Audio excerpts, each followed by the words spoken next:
ওটা সম্পূর্ণ দেখুন, বুঝতে পারবেন।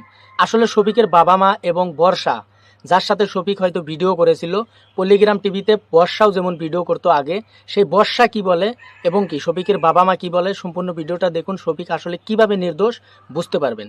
হ্যালো বন্ধুরা, আসসালামু আলাইকুম। সময় নষ্ট না করে শুরু করছি আজকের এই ভিডিও।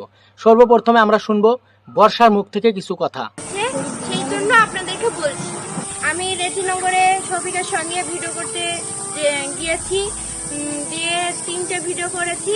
তো ওখানে মানে যে চ্যানেলে ওই শফিকের ভিডিও ছাড়ছে না, মানে যে ফানি ভিডিওর পরে যে মানে একটা আমরা ব্লগ ভিডিও করে ছাড়ি না, যে আপনারা এই ভিডিওটি দেখবেন, মানে এই মানে তারিখে ভিডিওটি পোস্ট হচ্ছে, তো দেখবেন ওই ভিডিও ছাড়ছে আর মানে ভিডিওটা ছাড়ছে আর স্ট্রাইক মেরে মানে ডিলেট হয়ে যাচ্ছে, দিয়েও তার জন্য ওখানে আর ভিডিও আমি করতে যাইনি।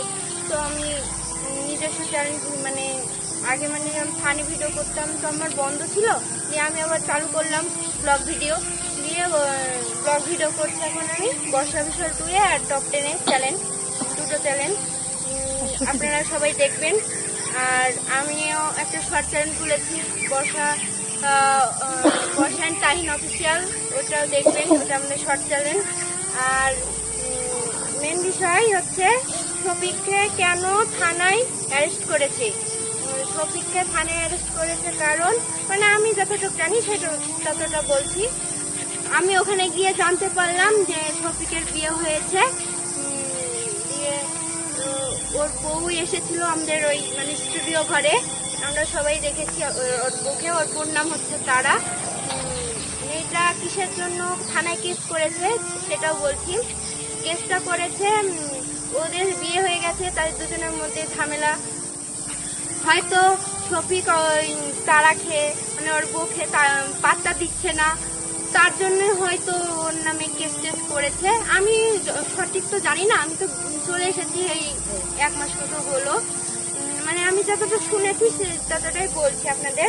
হ্যাঁ, আর একটা কথা শুনলাম নিউজে শুনতে পাচ্ছি যে শফিক নাকি ধর্ষণ করেছে, সেই জন্য মানে কেসটা করেছে, তার জন্য শফিককে জেলে ধরে নিয়ে গেছে।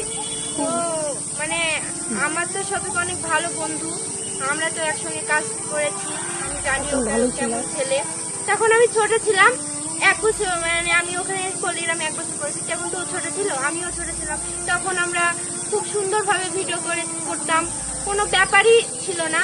তো ফ্রেন্ডস, আপনারা তো বুঝতেই পারছেন এখন যা যুগের মানে আবহাওয়া, মানে সবাই এখন মানে মানুষের কালে করে প্রেম সব হয়ে যাচ্ছে, হয়তো বড় হয়েছিল। তো আমি এইটুকুই জানি, আর কিছু জানি না। আরও জানলে হয়তো আপনাদেরকে বলবো যদি জানতে পারি। তো আর ভিডিওটি বাড়াচ্ছি না, এই পর্যন্ত শেষ করছি। আমি কিন্তু আর কিছু জানি না, যতটুকু জানি ততটুকুই আপনাদেরকে বললাম। তো হ্যালো গাইস, আপনারা সেই দিদিটার কথা শুনলেন, এবারে তার মা কি বলছেন শুনুন।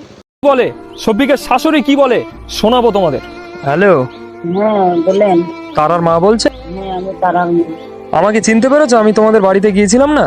হ্যাঁ, তো তারা ইমরান ভাই বলে লেখা আছে, অর্জুন ভাই বলে লেখা আছে। হ্যাঁ, তো আমি যেটা জানার জন্য ফোন করেছি, আমি বলতে চাইছি অনেক নিউজে বলছে এটা মানে তারা নাকি শফিকের নামে উল্টোপাল্টা বদনাম দিচ্ছে, তার কারণ হ্যাঁ এই কাজ নাই তো আমরা উল্টাপাল্টা বদনাম দিতে যাবো। আমাদের 16 বছরকার মেয়ে, আমাদের শখ লেগেছে, মেয়ের বদনাম করছে। আমার কথাটা শোনো, আমি যেটা বলছি মানে অনেকে তো বলছে এই তারার নামে তারাকে খারাপ বলছে, এই কারণে নিউজে তারা একরকম বলছে যে তারার সঙ্গে নাকি শফিকের বিয়ে হয়েছে, সেটা যেভাবেই হোক। আর তারার আব্বা উনি বলছেন যে না, তারার সঙ্গে শফিকের বিয়ে হয়নি। এখানে যে 2 রকম কথা হয়ে যাচ্ছে, মানুষ কিন্তু সবাই বলছে যে তারা নাকি শফিকের ফাঁসিয়েছে। আমি সত্যটা জানতে চাইছি যে আসলেই কি শফিকের সঙ্গে তারার বিয়ে হয়েছে নাকি হয়নি, কোনটা সত্য কোনটা।